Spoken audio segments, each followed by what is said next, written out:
You think we're your servants? That's what my daughter screamed from the hallway, loud enough to wake the neighbors, if not the dead. I lay in my own bed, body stitched and swollen, still recovering from the surgery I paid for with every last cent of my retirement. She didn't care, and neither did her husband, standing behind her, arms crossed, smirking like a hyena in my house. That's when I said it, calm, final. You have 72 hours to leave this house. It wasn't always like this. I raised Melissa alone after her mother died, worked double shifts, sold the car, skipped meals just so she could eat, learn, grow. I gave her everything. Not for praise, just for the quiet hope that one day, when I couldn't stand on my own, she'd be there, steady, loving, loyal. I was wrong. When she met Jason, she was 27, fresh out of grad school, hopeful. He was slick, charming in a rehearsed kind of way. Always talked too much, laughed too loud, made eye contact just a second too long. I saw the red flags. But Melissa said he made her feel safe, so I kept my mouth shut. I walked her down the aisle, paid for the wedding, gave them the upstairs of my house rent-free so they could save for a home. Foolish. The decline was slow, a shifted tone here, a missed dinner there. By the time I noticed the full picture, they'd stopped knocking on my door altogether. I was a stranger in my own home, a ghost moving down the hallway, careful not to disturb the royalty living above me. Still, I never said a word. Not even when they stopped saying thank you. Not even when they let the groceries rot while I survived on toast. Then came the surgery. Gallbladder. Routine, but painful. I was told to rest for 4 weeks. No bending, no stairs, no stress.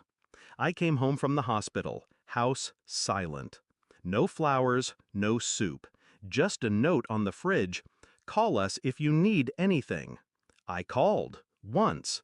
Melissa sent Jason down with a glass of water and a dead phone battery. That night, I vomited from the pain, crawled to the bathroom, slept on the floor. In the morning, I heard them laughing over pancakes. That's when the shift began. Not in them, in me.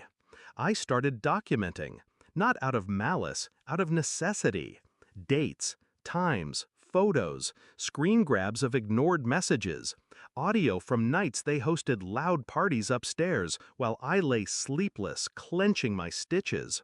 And I made one very important call, to the lawyer who handled the deed. Because the house, the one they were kind enough to live in, it was mine, fully paid, fully in my name. And Melissa's name was never added. Day 10 post-surgery, I asked her, calmly, if she could help with dishes.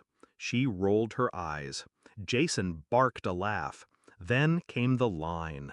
The knife. We're not your servants. Like I hadn't served her every day of her life. She stood over me like a stranger. I didn't raise that woman. I raised someone else. Someone who must have died a long time ago. So I sat up, slow, with fire in my ribs, and said the only words I needed to say. You have 72 hours to leave this house. The look on her face? First confusion, then disbelief.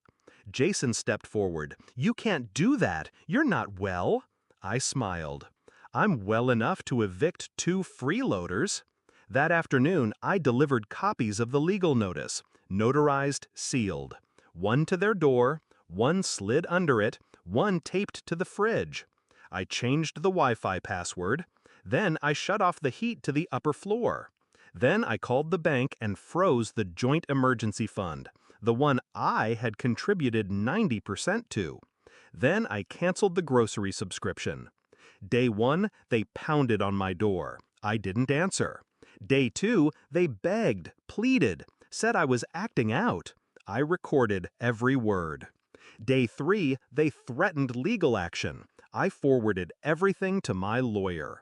On the final morning, they stood at the front door, bags packed, eyes hollow. Jason tried one last time. This is cruel. I looked at him, really looked, and I said, cruel is ignoring the man who raised her, bleeding in bed while you make waffles upstairs.